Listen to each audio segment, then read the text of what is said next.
What is up, everyone? Matt Parrino here, nyupsyracuse.com. I'm out here in Pittsford, New York, Rochester, New York. To those that aren't familiar, the site of Buffalo Bills training camp. We just wrapped up day 5. Here today was a little bit of a rainy one, and it was a physical one. Over the course of practice, I noticed that a few coaches really getting on the guys about ratcheting up the intensity level. I think early on, the offense has been getting the better of the defense in some of the team drills, and I think it's a very prideful defensive unit. And linebackers coach Bobby Babich came out in warm-ups and basically said, I want to see everybody thudding out here today. We just wanted to see a very physical brand of football on the practice field, and you did see that today. There was a little bit of a fight. I know that everybody gets excited whenever they see that from training camp. Dean Marlowe got absolutely blasted by guard John Feliciano on a passing play, ran downfield, was able to really just take Dean Marlowe right out of his cleats. They got up, John, back and forth a little bit. On the very next play, Ray McLeod made a catch, and Dean Marlowe, looking to kind of get some retribution, absolutely lit up Ray McLeod. McLeod got up, swung a right overhand haymaker at Dean Marlowe. The sidelines cleared, and before you know it, you had a little bit of a melee. It didn't really go too far, but you could just tell that the intensity is starting to rise here at training camp. It was a day off yesterday, and today I had a lot of observations. I put up 9 of them at nyupsyracuse.com. If you are just joining me now, if you have any questions, comments, anything that you're wondering about from camp, let me know. But there's a few things that I wanted to touch on because we're now 3 days in pads practice, and I think one of the hot topics is Ed Oliver, the first overall, number 9 overall draft pick, first round pick by the Bills, defensive tackle. He was brought in to replace Kyle Williams. It's been Jordan Phillips who's been getting the majority of the reps with the first team, but now you're starting to see the last couple of days Ed Oliver getting a few reps with the first team. Kyle Williams was actually out here at practice today, and it was kind of a nice setting. Ed Oliver spoke after practice about what he gets from Kyle Williams, and he says he's hoping to use it as kind of a cheat code. He doesn't want to give too many things away, but you can tell the impact that Kyle Williams has on this, not only this roster, but on Ed Oliver already, and he hasn't even played with him.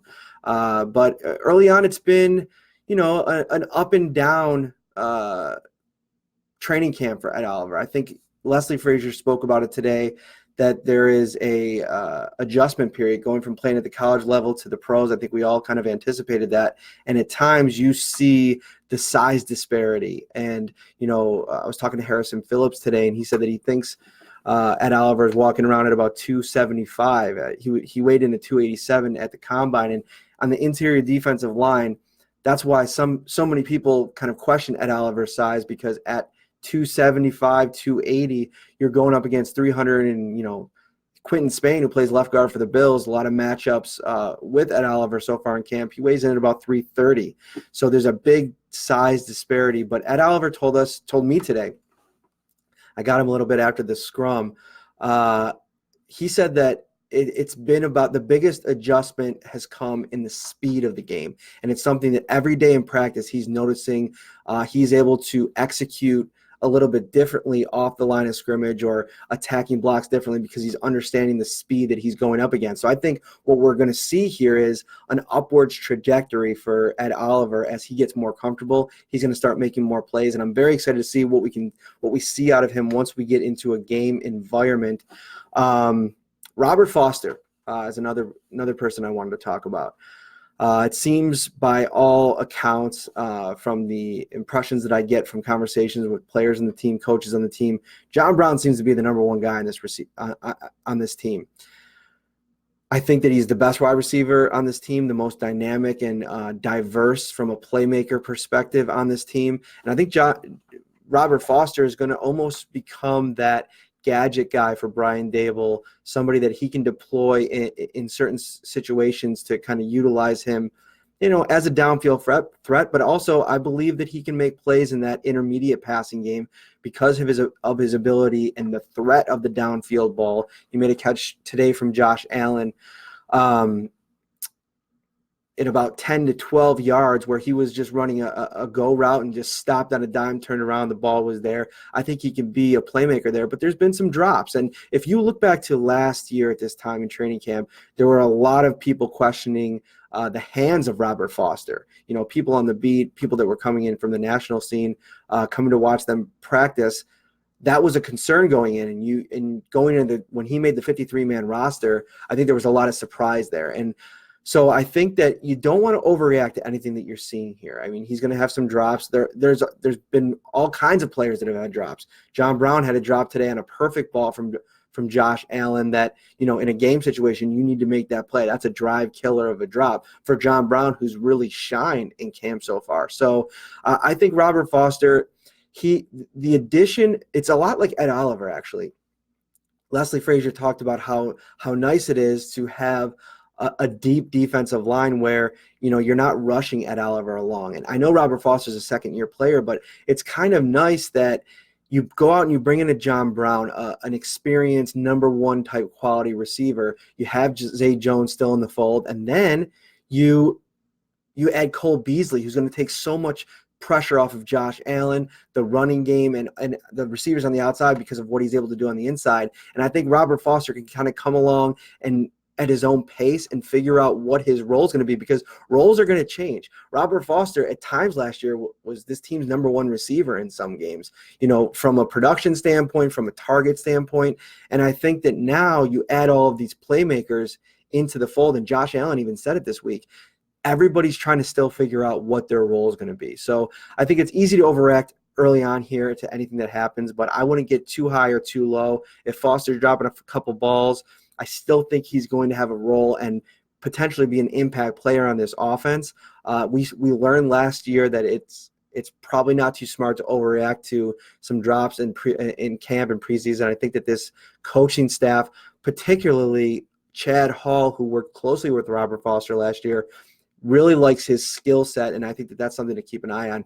Kyle, thank you so much for watching today. He asked, what do you think the Bills' starting O-line will look like on opening day? And this is a great question, and I think we've already been given kind of like a prelude to what that's going to look like, because Deion Dawkins has been your lock left tackle on the first team.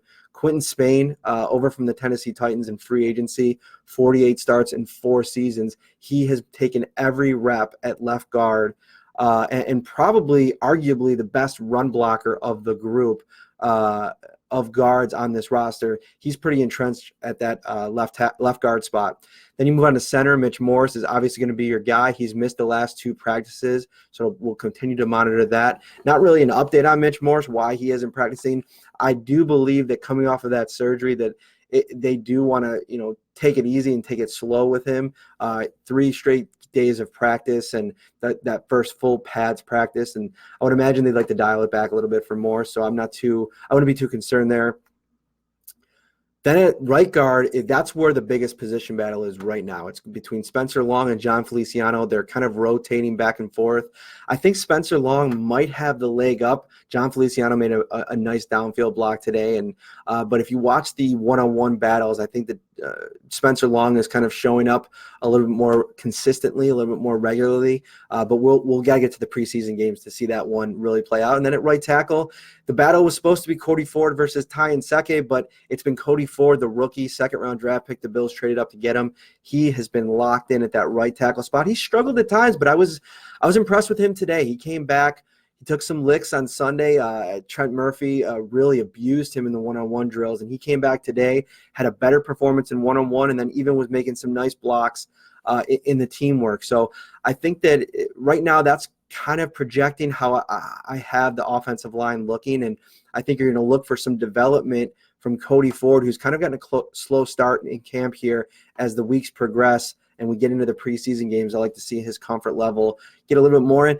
Also, Sean McDermott was asked, I mean, what about his position flexibility? And is it something that he'd consider maybe moving him inside? And they're very concentrated on trying to get him comfortable at right tackle. But that's something to also monitor. If Ty Nseke is having himself a nice preseason and you want to get him on the field, and maybe that nobody is winning that right guard spot, you move forward back inside. He has experience there from his time at Oklahoma, and I think that starts to make some sense.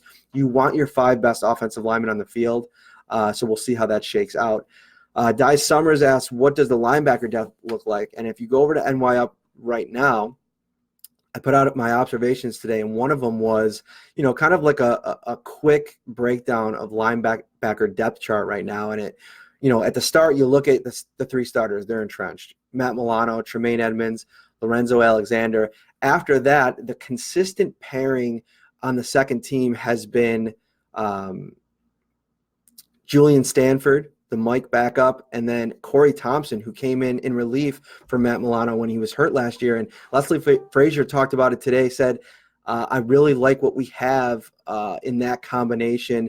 And Julian Stanford, over the course of last season and into this season, has really shown an understanding for the scheme. He is a nice fit behind Tremaine Edmonds because he plays special teams. And that's going to be kind of like a roster.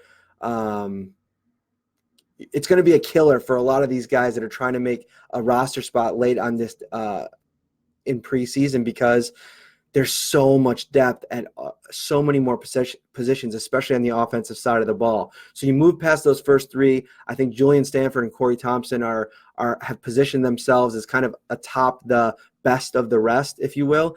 And then Maurice Alexander, a converted safety, was with Seattle last season. He is kind of playing every position for the Bills with that second team. He's been at middle linebacker, I've seen outside linebacker, and then because of his secondary experience, he can play that big nickel role, and that's very valuable because Maurice Alexander's specialty is on special teams, and then you start to figure out that he has so much position flex, which this regime really covets in their players, and I think that he is going to be somebody that has a really good chance to make this roster. And after that, it's been Tyrell Dotson, the undrafted free agent, who I think has been getting the most love and attention. Leslie Frazier mentioned him by name today when talking about the linebacker battles. And also during practice, you saw off to the side Sean McDermott pulling him aside to do some one-on-one work with him. I saw that a lot last season with Taron Johnson, cornerback and the slot expert now for the Bills. So I thought that was interesting. Voshon Joseph was the linebacker that the Bills drafted in the 5th round out of Florida. Keeping an eye on him. So much athleticism, so much speed, but hasn't really made much noise in the team drills yet, but we'll continue to monitor that as we go through the preseason.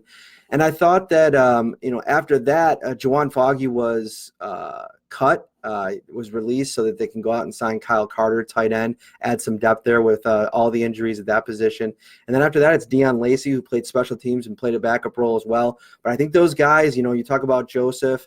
I know that the team spent a 5th-round draft pick on him, but with the way that Dotson's been playing, it'll be interesting to see those two as we go on in the preseason, because we're going to get a really long look at them in some of these games. So we'll monitor that as well. LaShawn McCoy, bright spot of today. He looked like his old self, was really moving well out there. I wanted to make sure to touch on that because I know LaShawn McCoy's status and kind of role on this team heading into the season was going to be something that Bills fans were very focused on. I thought he looked really good today, really fast. He came over to the sidelines at one point and yelled, "Man, it feels good to have my legs under me today." And it's something to remember that they go out and they get a TJ Yeldon, they draft Devin Singletary. Well, there's 2 older veteran running backs at the top of this depth chart. So I think that they wanted to get some